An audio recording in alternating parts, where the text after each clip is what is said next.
Hello guys, good morning. मैं YouTube के Rishabh classes में आपका स्वागत करता हूं। ये क्लास 9 का मॉडल पेपर है दोस्तों, 2025 का। जो आप लोगों का देखिए एसएसटी सब्जेक्ट का है और समय 1.5 घंटा दिया जा रहा है और टोटल मार्क्स जो है ये 40 मार्क्स का है। इसमें एमसीक्यू है यानी मल्टीपल चॉइस क्वेश्चन है गाइस, और 40 क्वेश्चन है, नेगेटिव मार्क्स नहीं है। तो आइए शुरू करते हैं क्वेश्चन को। यह क्वेश्चन बताया जा रहा है दोस्तों कि फ्रांसीसी क्रांति कब शुरू हुई थी। तो फ्रांसीसी क्रांति हम लोग का जो शुरू हुआ था दोस्तों, ये 1776 में। कब हुआ था दोस्तों? 1776, यानी ऑप्शन नंबर 1 हम लोग का सही है। नेक्स्ट क्वेश्चन है कि फ्रांसीसी क्रांति में बुर्जुआ शब्द का क्या अर्थ होता है। यानी बुर्जुआ शब्द का जो है दोस्तों, उसका क्या अर्थ होता है। तो याद रखिएगा, बुर्जुआ शब्द का अर्थ होता है मध्यम वर्ग में आने वाले, है ना। यानी ऑप्शन नंबर सी जो है हमारा राइट है। कौन सा दोस्तों? ऑप्शन नंबर सी जो है हमारा वो राइट है। अब नेक्स्ट क्वेश्चन हम लोग देखते हैं। इसमें एक चीज गौर कीजिएगा कि इंग्लिश और हिंदी दोनों लैंग्वेज में इस पे पेपर दिया हुआ है ना। तो हम लोग क्वेश्चन नंबर 3 में आते हैं। क्वेश्चन नंबर 3 में देखिए क्या कह रहा। क्वेश्चन नंबर 3 में कह रहा दोस्तों कि कट्टरपंथी जैकोबिन्स ने किस राजनीतिक क्लब की स्थापना की थी। ठीक है दोस्तों, कट्टरपंथी जैकोबिन्स ने किस राजनीतिक क्लब की स्थापना की थी। तो इसका आंसर जाएगा हम लोग का जैकोबिन्स, यानी ऑप्शन नंबर डी। कौन सा दोस्तों? Jacobins, option number D. Next question है क्वेश्चन नंबर 4। नेपोलियन बोनापार्ट ने खुद को फ्रांस का सम्राट कब घोषित किया था। यानी नेपोलियन बोनापार्ट ने जो है अपने आप को कब सम्राट घोषित किया था। तो 1804 यानी 1804 ईस्वी में। ऑप्शन नंबर बी इसमें राइट है दोस्तों। चलिए नेक्स्ट क्वेश्चन में हम लोग आते हैं। Question number 5। क्वेश्चन नंबर 5 देखिए दोस्तों क्या कह रहा है। हॉलोकास्ट किससे संबंधित है। यानी हॉलोकास्ट जो है दोस्तों वो क्या है या किससे संबंधित है। तो हॉलोकास्ट जो है द्वितीय विश्व युद्ध से संबंधित है, यानी ऑप्शन नंबर डी इसमें राइट आंसर होगा। नेक्स्ट क्वेश्चन है भारत की सबसे बड़ी नदी कौन सी है। जो हम लोग बचपन से पढ़ते आ रहे हैं, आपको अच्छी तरह से पता होगा दोस्तों कि भारत की सबसे बड़ी गंगा नदी है और दूसरी लंबी नदी गोदावरी नदी है। तो यहाँ पे सबसे बड़ी नदी का नाम पूछा जा रहा, जो ऑप्शन नंबर ए में होगा, यानी कि गंगा नदी। नेक्स्ट क्वेश्चन है भारत की अक्षांशीय सीमा कितनी है। भारत की अक्षांशीय सीमा कितनी है दोस्तों। तो यहाँ पे देखिए ऑप्शन नंबर ए जो है हम लोग का राइट है, यानी कि 8 डिग्री नॉर्थ से लेकर 37 डिग्री 6 नॉर्थ तक। ये जो है दोस्तों भारत का अक्षांशीय सीमा है, ऑप्शन नंबर ए ये हमारा राइट है। अब नेक्स्ट क्वेश्चन है 8 नंबर। भारत की सबसे उत्तरी पर्वत श्रृंखला कौन सी है ना। भारत की सबसे उत्तरी पर्वत श्रृंखला कौन सी है। तो याद रखिएगा ये ऑप्शन नंबर सी आंसर जाएगा, यानी कि हिमालय। अब हम लोग नेक्स्ट क्वेश्चन में आते हैं। नेक्स्ट क्वेश्चन हम लोग का है दोस्तों, देखिए कपास उगाने के लिए कौन सी मिट्टी सबसे उपयुक्त मानी जाती है। कपास उगाने के लिए कौन सी मिट्टी सबसे उपयुक्त मानी जाती है। तो याद रखिएगा काली मिट्टी। कौन सी मिट्टी दोस्तों? काली मिट्टी, यानी ऑप्शन नंबर सी हम लोग का सही है। नेक्स्ट क्वेश्चन है कि किस नदी को दक्षिण गंगा के नाम से भी जाना जाता है। किस नदी को दक्षिण गंगा के नाम से जाना जाता है। तो याद रखिएगा गोदावरी नदी, ऑप्शन नंबर बी हमारा राइट है। अब हम लोग नेक्स्ट क्वेश्चन में आते हैं। नेक्स्ट क्वेश्चन में देखिए दोस्तों क्या है, लोकतंत्र की मुख्य विशेषता क्या है। यानी क्वेश्चन नंबर 11, लोकतंत्र की मुख्य विशेषता क्या है। तो लोकतंत्र की मुख्य विशेषता दोस्तों हम लोग का है लोगों द्वारा शासन से, यानी कि ऑप्शन नंबर सी हमारा सही आंसर है, लोगों द्वारा शासन। नेक्स्ट क्वेश्चन है ऐसी प्रणाली के लिए क्या शब्द इस्तेमाल किया जाता है जहां लोग अपने प्रतिनिधियों को चुनते हैं। तो हम लोग का याद रखिएगा ऑप्शन नंबर बी, यानी लोकतंत्र, यानी लोगों का शासन। ठीक है दोस्तों। नेक्स्ट क्वेश्चन है 30 नंबर। कौन सा देश प्रत्यक्ष लोकतंत्र का उदाहरण है। कौन सा देश जो है प्रत्यक्ष लोकतंत्र का उदाहरण है। तो याद रखिएगा Switzerland, option number D. Next question में हम लोग आते हैं। अगला क्वेश्चन है देखिए भारतीय संविधान कब अपनाया गया था। भारतीय संविधान को जो है दोस्तों भारत में कब अपनाया गया था, है ना। तो ये आंसर होगा हम लोग का 26 नवंबर 1949, यानी कि 26 नवंबर 1949 को बनकर तैयार हुआ था और 26 जनवरी 1950 को लागू किया गया था। यानी यहाँ पे कब अपनाया गया था बात हो रहा, तो 26 नवंबर 1949 यानी 1949 होगा हमारा आंसर। नेक्स्ट क्वेश्चन है कि भारतीय संविधान का निर्माता किसे माना जाता है, यानी बनाने वाला निर्माता है ना, बनाने वाला को हम लोग निर्माता बोलते हैं, तो डॉक्टर BR अंबेडकर, यानी ऑप्शन नंबर बी हमारा राइट है। नेक्स्ट क्वेश्चन है ग्रामीण भारत में मुख्य व्यवसाय क्या है, ग्रामीण भारत में मुख्य व्यवसाय क्या है, तो सबको पता है क्या है, कृषि यानी खेती करना। नेक्स्ट क्वेश्चन है दोस्तों 17 नंबर, देखिए यहाँ पे 17 नंबर क्वेश्चन कह रहा है वस्तुओं और सेवाओं के उत्पादन पर खर्च किए गए धन को क्या कहते हैं, यानी वस्तुओं यानी जो हम लोग डेली यूज कर रहे हैं और सेवाओं यानी सर्विस जो हम लोग सेवा दे रहे हैं, इसके उत्पादन पर खर्च किए गए धन को क्या कहते हैं, तो याद रखिएगा पूंजी, क्या बोलेंगे, पूंजी यानी इन्वेस्टमेंट। नेक्स्ट क्वेश्चन है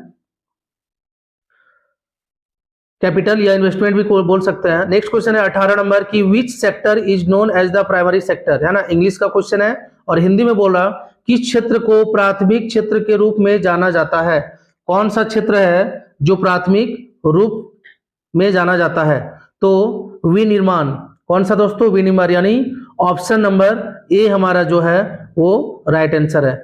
नेक्स्ट क्वेश्चन में हम लोग आते हैं जनगणना 2011 के अनुसार भारत का साक्षरता दर क्या है, जनगणना 2011 के अनुसार भारत की साक्षरता दर क्या है, तो 74.04%, यानी कि ऑप्शन नंबर 1। नेक्स्ट क्वेश्चन है भारत में बेरोजगारी पर डेटा कौन सा संगठन एकत्र करता है, भारत में बेरोजगारी पर डेटा कौन सा संगठन एकत्र करता है, तो ऑप्शन नंबर ए होगा NSSO, यानी NSSO।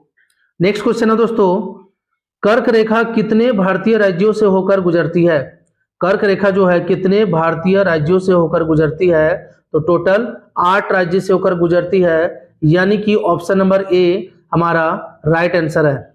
नेक्स्ट क्वेश्चन है हरित क्रांति का मुख्य उद्देश्य क्या था, हरित क्रांति का मुख्य उद्देश्य क्या था दोस्तों, तो कृषि उत्पादन को बढ़ाना, यानी कि ऑप्शन नंबर डी हमारा राइट आंसर है। नेक्स्ट क्वेश्चन की ओर हम लोग चलते हैं, क्वेश्चन नंबर 23। क्वेश्चन नंबर 23 क्या कह रहा है ये हम लोग को देखना है, कौन सा मौलिक अधिकार कानून के समक्ष समानता सुनिश्चित करता है, तो इसका जो ऑप्शन होगा सही आंसर वो कौन सा होगा दोस्तों, ऑप्शन नंबर बी, यानी समानता का अधिकार, ऑप्शन नंबर बी होगा राइट टू इक्वलिटी, यानी कि समानता का अधिकार। नेक्स्ट क्वेश्चन है उन संसाधनों के लिए क्या शब्द है जिनकी पुनः पूर्ति की जा सकती है, उन संसाधनों के लिए क्या शब्द है जिनकी पुनः पूर्ति की जा सकती है, यानी नवीकरणीय संसाधन दोबारा जो है पूर्ति किया जा सकता है, ऑप्शन नंबर बी है। नेक्स्ट क्वेश्चन है कि नाजी पार्टी का प्रतीक क्या था, नाजी पार्टी का प्रतीक क्या था, तो ये कौन सा ऑप्शन आंसर में जाएगा दोस्तों, यानी कि डी नंबर, क्या होगा, स्वास्तिक, ऑप्शन नंबर डी हमारा राइट आंसर है। नेक्स्ट क्वेश्चन है भारत की आधिकारिक भाषा क्या है, भारत की आधिकारिक भाषा क्या है दोस्तों, यानी अधिक से अधिक बोले जाने वाली, सबसे अधिक बोली जाने वाली भाषा कौन सी है, तो सबको पता है क्या, हिंदी, यानी कि ऑप्शन नंबर बी हमारा राइट आंसर है।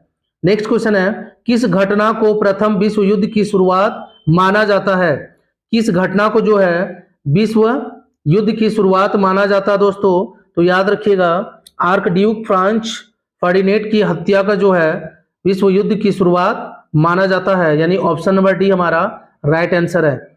नेक्स्ट क्वेश्चन हम लोग आते हैं, देखिए 28 नंबर, 28 नंबर क्वेश्चन हम लोग को क्या कह रहा है दोस्तों, तो 28 नंबर क्वेश्चन हम लोग को कह रहा है मिट्टी की कौन सी परत सबसे अधिक उपजाऊ है, मिट्टी की कौन सी परत जो है हम लोग का अधिक उपजाऊ है, मतलब कि हम लोग उपजाते हैं फसल, तो ऊपरी मिट्टी, यानी ऑप्शन नंबर ए हमारा राइट आंसर है। नेक्स्ट क्वेश्चन है भारत में कानूनों के कार्यान्वयन के लिए कौन जिम्मेदार है ना, भारत में कानूनों के कार्यान्वयन के लिए कौन जिम्मेदार है, तो हमारा ऑप्शन होगा बी, यानी कार्यपालिका, राइट आंसर होगा दोस्तों कार्यपालिका। नेक्स्ट क्वेश्चन आते हैं ग्रामीण क्षेत्रों में ऊर्जा का प्राथमिक स्रोत क्या है?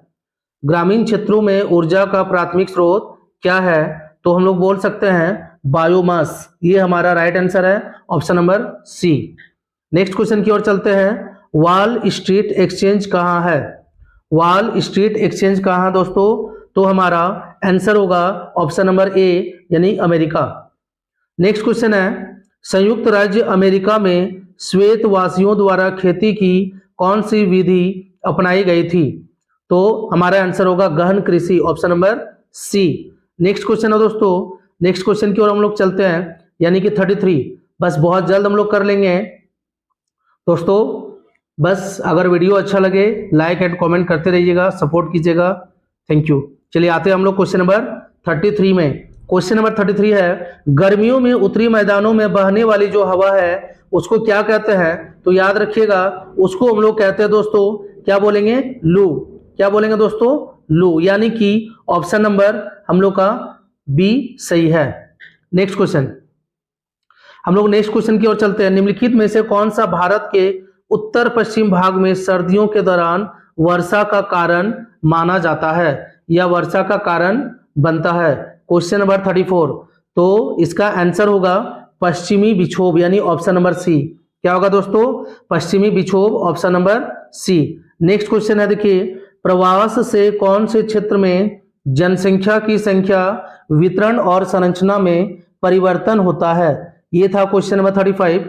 तो इसका आंसर जो है दोस्तों कौन सा होगा? इसका आंसर होगा ऑप्शन नंबर सी, यानी कि प्रस्थल और आगमन दोनों का क्षेत्र। नेक्स्ट क्वेश्चन की ओर हम लोग आते हैं। देखिए नेक्स्ट क्वेश्चन जो है 36 नंबर है। तो 36 नंबर क्वेश्चन क्या कह रहा है हम लोग को देखना है। गरीबी रेखा क्या है? गरीबी रेखा जो है गाइस वो क्या है? तो हम लोग बोल सकते हैं बुनियादी जरूरतों को पूरा करने के लिए जरूरी आय का न्यूनतम स्तर, यानी कि वो सारी जरूरतें पूरा करना जो हम लोग डेली लाइफ में यूज करते हैं, अगर वो पूरा हो जाता है तो आप गरीबी रेखा पर नहीं आते हैं। और अगर डेली यूजेज या खाना पीना भत्ता पोषण जो भी है दोस्तों, अगर सब कुछ पूरा नहीं हो पाता है तो आप गरीबी रेखा पर ही आते हैं। नेक्स्ट क्वेश्चन है, निम्नलिखित में से कौन संविधान सभा के सदस्य नहीं थे?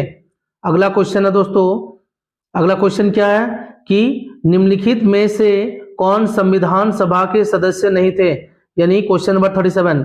तो याद रखिएगा महात्मा गांधी जो है संविधान बनाते समय मेंबर नहीं थे, सदस्य नहीं थे।